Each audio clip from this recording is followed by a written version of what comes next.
ஒரு நாள் சீதையும் ராமனும் காட்டு வழியா நடந்து போறாங்க. அப்போ திடீர்னு சீதைக்கு தண்ணீர் தாகம் ஏற்படுது. ராமர் சுத்தி தேடி பார்க்கறாரு. தண்ணீருக்கான சாத்தியம் பக்கத்துல எங்கேயுமே இல்ல. அதனால தண்ணீர் கிடைக்க அருள் புரியுமாறு அப்படின்னு பூமி தாயை வேண்ட ஆரம்பிச்சாரு. ஆனா பூமி தாய்க்கு பதிலா அங்க வந்தது ஒரு மயில். என்னை பின் தொடர்ந்து வாங்கன்னு சொல்லிட்டு தன்னோட உடம்புல இருந்து ஒரு இறகா பிச்சு போட்டுக்கிட்டே போச்சு.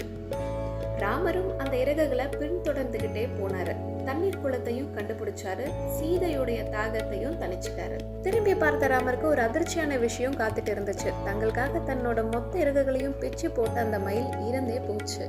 அந்த மயிலோட அன்பிற்கு அடையாளமா என்னோட அடுத்த பிறவில உன்னோட இறகுகள் எப்போதும் என்னோட சிரசை அலங்கரிக்கும் அப்படின்னு வரம் தராரு ராமர். இந்த ஒரு காரணத்தினாலதான் ராமரோட அடுத்த பிறவியான கிருஷ்ணாவதாரத்துல அவரோட தலையில எப்போதும் மயில் இறகுகள் இருந்துச்சுன்னு ஒரு ஐதீகம் இருக்கு.